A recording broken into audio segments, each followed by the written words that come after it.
Большинству не нужен год, чтобы изменить свою жизнь.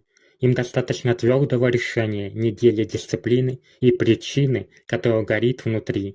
Проблема в том, что мы проводим дни в ожидании изменений, не делая ничего.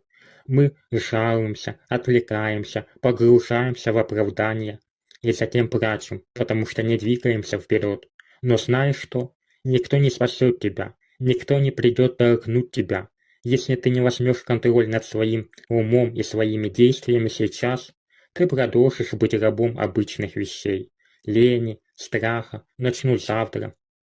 Это видео не для тех, кто хочет себя хорошо почувствовать на время. Оно для тех, кто устал от своей собственной посредственности.